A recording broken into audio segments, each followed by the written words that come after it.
Shalom, selamat pagi Sobat Rehat yang terkasih di dalam Yesus Kristus. Puji syukur atas kasih karunia Tuhan untuk berkat baru dan hari baru pagi ini.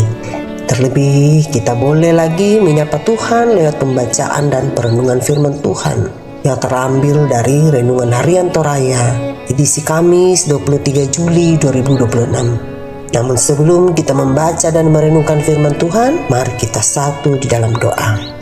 Bapa Sorgawi, Bapa yang bertata dalam kerajaan surga, terima kasih Tuhan atas penyertaan-Mu yang tidak pernah berkesudahan dalam hidup kami Tuhan. Kami boleh istirahat dan boleh bangun di pagi hari ini dengan tubuh yang tidak kekurangan sesuatu apapun. Namun sebelum kami beraktivitas Tuhan, kami datang merendahkan hati kami Tuhan, menyapa-Mu lewat firman-Mu. Terima kasih Tuhan, biarlah firman-Mu ini boleh menjadi rema dalam kehidupan kami Tuhan. Terima kasih Tuhan untuk segala kasih karunia-Mu ini.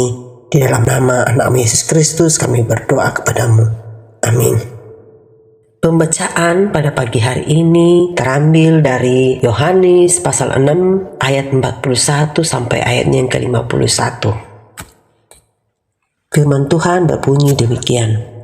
Maka bersungut-sungutlah orang Yahudi tentang dia, karena ia telah mengatakan, "Akulah roti yang telah turun dari sorga." Kata mereka, "Bukankah ia ini Yesus, anak Yusuf, yang ibu bapanya kita kenal? Bagaimana ia dapat berkata, 'Aku telah turun dari sorga'?" Jawab Yesus kepada mereka, "Jangan kamu bersungut-sungut. Tidak ada seorang pun yang dapat datang kepadaku jikalau ia tidak ditarik oleh Bapa yang mengutus aku, dan ia akan kubangkitkan pada akhir zaman. Ada tertulis dalam kitab nabi-nabi, dan mereka semua akan diajar oleh Allah. Dan setiap orang yang telah mendengar dan menerima pengajaran dari Bapa datang kepadaku. Hal itu tidak berarti bahwa ada orang yang telah melihat Bapa. Hanya dia yang datang dari Allah. Dialah yang telah melihat Bapa. Aku berkata kepadamu, sesungguhnya barang siapa percaya, ia mempunyai hidup yang kekal.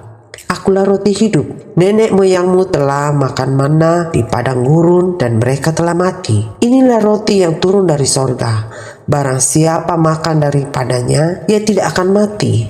Akulah roti hidup yang telah turun dari surga. Jikalau seorang makan dari roti ini, ia akan hidup selama-lamanya, dan roti yang kuberikan ini ialah dagingku yang akan kuberikan untuk hidup dunia. Demikianlah firman Tuhan. Amin. Renungan kita pada pagi hari ini dengan tema Akulah Roti Hidup. Makanan selalu menjadi bagian yang sangat penting dalam kehidupan manusia. Dalam kehidupan sehari-hari kita pun demikian. Di Toraja misalnya, beras dan nasi adalah makanan pokok yang selalu ada di meja makan. Tanpa makanan, manusia tidak memiliki kekuatan untuk menjalani hidup. Dalam budaya Israel pada zaman Yesus, makanan pokok mereka adalah roti. Roti bukan sekedar makanan tambahan, tetapi menjadi penopang kehidupan sehari-hari. Kisah dalam Injil ini terjadi setelah Yesus memberi makan 5.000 orang. Peristiwa itu membuat semakin banyak orang mencari dan mengikuti Yesus. Mereka datang karena telah merasakan kenyang oleh roti yang diberikannya. Yesus mengetahui alasan mereka datang, sehingga ia memakai kesempatan itu untuk menjelaskan siapa dirinya yang sebenarnya. Yesus berkata, "Akulah roti hidup yang turun dari sorga." Perkataan ini tentu mengejutkan orang-orang Yahudi. Mereka merasa mengenal Yesus sebagai anak Yusuf dan Maria, sehingga sulit bagi mereka menerima bahwa Yesus datang dari sorga. Namun reaksi mereka tidak membuat Yesus berhenti menyampaikan kebenaran itu. Yesus menegaskan bahwa tujuan kedatangannya bukan sekedar memberi makan yang mengenyangkan perut untuk sementara waktu. Ia datang untuk memberikan sesuatu yang jauh lebih penting, yaitu makanan yang memelihara kehidupan rohani manusia dan membawa manusia kepada hidup yang kekal. Melalui perkataan itu, Yesus ingin meyakinkan semua orang, termasuk kita hari ini, bahwa dialah sumber kehidupan yang sejati. Seperti tubuh kita membutuhkan makanan setiap hari, demikian juga kehidupan rohani kita membutuhkan Yesus sebagai roti hidup yang memberi kekuatan, pengharapan, dan hidup yang kekal. Amin. Demikianlah firman Tuhan pada pagi hari ini. Marilah kita berdoa. Puji dan syukur kami panjatkan kehadirat-Mu Bapa di sorga, karena kasih karunia-Mu yang begitu besar buat kami Tuhan. Engkau tidak pernah meninggalkan kami, Engkau selalu berada di tengah-tengah kami.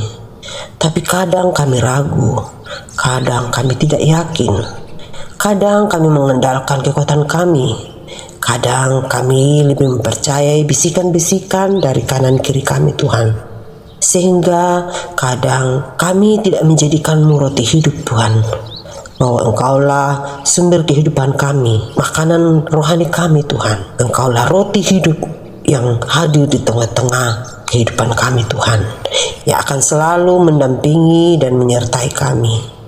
Ya Allah Bapa dalam surga, tuntun dan sertailah kami Tuhan. Biarlah sepanjang hari ini Tuhan, kami menjadi pelaku firman-Mu Tuhan, dimanapun kami berada. Bapa dalam surga, pada pagi hari ini juga kami datang mendoakan kehidupan kami sehari-hari Tuhan. Sertailah lindungi kami, keluarga kami masing-masing Tuhan, dimanapun kami berada. Yang dalam kesakitan Tuhan tolong jamah dan Tuhan sembuhkan Tuhan, sehingga mereka boleh merasakan badan yang sehat untuk beraktivitas. Dan yang dalam kedukaan Tuhan tolong beri penghiburan Tuhan, sehingga mereka selalu merasakan sukacita dan kebahagiaan selalu, bahwa penghiburan yang abadi hanya daripada-Mu Tuhan. Bapa dalam surga yang mencari pekerjaan Tuhan, tolong bukakanlah pintu pekerjaan buat mereka Tuhan, sehingga mereka merasakan sukacita yang berasal daripada-Mu, merasakan anugerah pemberian-Mu yang tidak berkesudahan dalam hidup. Anak-anak kami yang mencari bangku sekolah Tuhan, dari tingkat SD, SMP, SMA, bahkan perguruan tinggi Tuhan tunjukkan jalan buat anak-anak kami Tuhan, sehingga mereka memperoleh bangku sekolah yang mereka cita-citakan dan mereka harapkan Tuhan, dan di situ menjadi anak-anak terang, menjadi lilin-lilin yang menerangi kegelapan Tuhan. Dan dimanapun anak-anak kami berada Tuhan, menjadi pelaku firman yang selalu takut akan Engkau. Ya Allah Bapa dalam surga, Tuhan sertailah kami Tuhan dalam segala aktivitas kami sepanjang hari ini Tuhan. Dimanapun kami berada, baik yang di kantor, di rumah masing-masing, perjalanan, dimanapun kami berada Tuhan, ke dalam tangan-Mu kami menyerahkan seluruh kehidupan dan perkara kami Tuhan. Ampunkan salah dan dosa kami Tuhan. Di dalam nama Yesus Kristus kami datang kepada-Mu. Haleluya, amin. Demikianlah rehat renungan harian Toraya pada pagi hari ini. Kiranya Tuhan Yesus memberkati kita semua.